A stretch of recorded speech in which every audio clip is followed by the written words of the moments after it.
Weather Authority forecast. It's another muggy morning in the Midland and Odessa area, but the biggest difference from this morning to yesterday morning is whether we have been seeing rain and clouds and even some lightning. Now this morning we're much drier in the upper levels compared to yesterday morning. This is a live look at Odessa on your Tuesday morning. We do notice city lights not highlighting any thick clouds out there.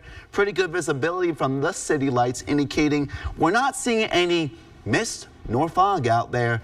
But later today, it will be still humid, but drier compared to yesterday, and as a result, warmer as well for the first time this season, likely reaching the 90s in the Midland and Odessa area. Taking a look at the satellite and radar loop the past 24 hours. Again, we did see quite a bit of not only clouds, but also thunder showers yesterday that roared on through the basin and then reformed into the Trans Pecos. They have since moved off to the east and dissipated this morning, except for places near the Rio Grande. They're seeing some very light rain shower activity. The west to east component in those winds not only pushing the clouds and the rain activity to the eastern part of the state of Texas, but also, again, that is drying out the atmosphere as well. Currently sitting at 60 degrees in Tulsa with mostly clear skies out there with a south wind at 13 miles per hour. Relative humidity still pretty high at 81%. So still pretty muggy, as I mentioned. Later today, though, not nearly as muggy as temperatures will rise from the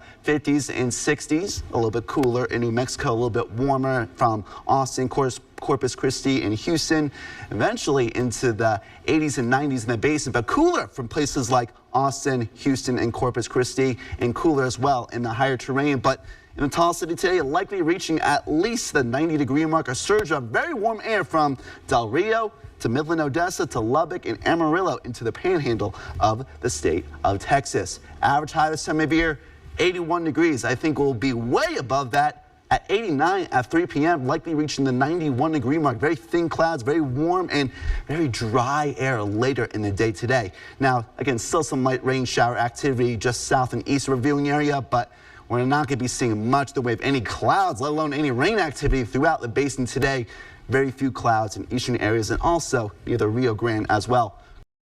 But still pretty mild for this time of year in the 60s with persistent south winds at 15 to 25 miles per hour, bring in more humidity later in the overnight. Dew point temperatures indicate the moisture in the air. The closer the dew point temperatures are to the air temperatures, the more humid the air, and yeah, really drying out this afternoon. But the green colors surge from southeast to northwest. But places like Wink, Pecos, Carlsbad, and Hobbs dry compared to places like Midland, Odessa, and Big Spring tomorrow morning, as temperatures will drop only in the 50s and 60s. Partly cloudy with mist early. Winds, though, picking up out of the south and west in earnest later tomorrow morning. Really warm things up and drying things out like today. Mostly sunny tomorrow, just like today. But lower temperatures and stronger winds will ensue later this week with very mild weather this weekend.